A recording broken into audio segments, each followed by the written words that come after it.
topic will be about communication between computers. In a way it is similar to how we humans communicate with each other. It is a communication cycle that can be applied to both humans and computers.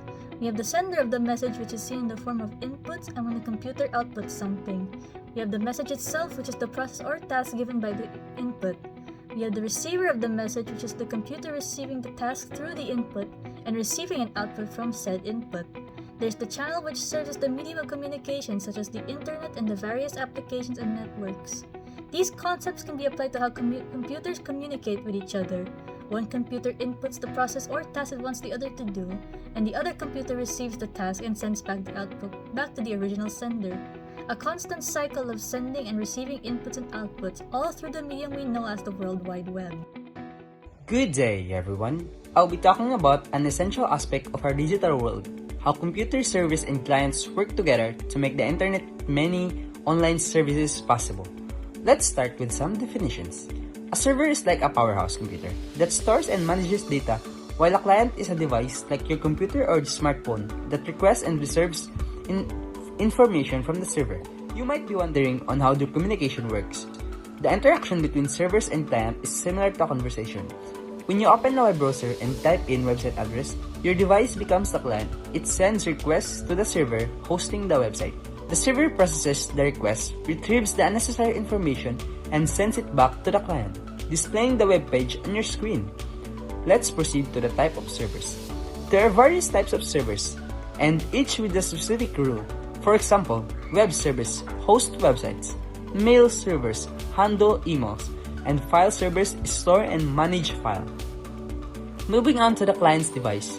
Client can be on computers, smartphones, tablets, or any device capable of connecting to the network.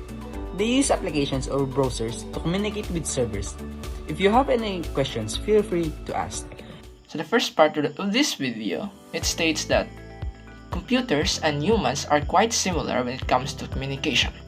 So since we already know those informations, we can conclude that we really know how they communicate, right? Actually, no. Because unlike humans who simply uses their mouths to communicate, computers requires to perform complex processes in order to send the information. So computers communicate with one another using three methods: through cables, the wireless, and lastly the internet. So the first one is cables. So first, the computer needs to transform the information into a digital format, which is through a binary form, the zeros and the ones. This is what we call the data encoding. So after transforming the information into a somewhat in a computer language form, this will not eventually be sent. The computer first needs to transform it again into electrical signals or voltage fluctuations. High voltage means 1 and low voltage means 0. This way, computers would be able to put it in the cable to be sent to the other end. So now the message was finally sent. But like how hard it is to send, the information is also harder to receive. So after receiving the electrical signals, the receiving computer needs to transform it back into its digital form. These digital data are then transformed or decoded in order to perform or output the information that was sent. So the next method is wireless. This method is quite similar to the first method but without the cable wire. This means that a computer doesn't need to transform the digital data into electrical signals, which means great, right? Because it means less work, but no. So in order to send this digital data wirelessly, the computer needs to transform the data into electromagnetic waves like radio waves, infrared waves, and even microwave. These waves are then transmitted around the area of the computer through the air, which are then captured by the surrounding devices through its antenna or some sort of receiving device. So the last method is through the internet. A world where computers around the globe can communicate to one another, which is not possible through cables or wireless connections only. So how this works is far more complicated than the rest. First, in order for a computer to send the digital data, it first needs to become data packets. These data packets are different parts of the digital data which are broken down the pieces. This allows the network to transport this data efficiently and quite effectively. These data packets have labels in them, which allows the network to know where it should be or the destination it should take.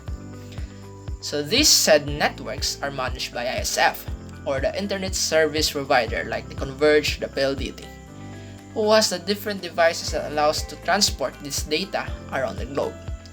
The data packets are then received by the router of the ISF, which is the one who manages the destination or the routes of the data packets based on its destination in its header.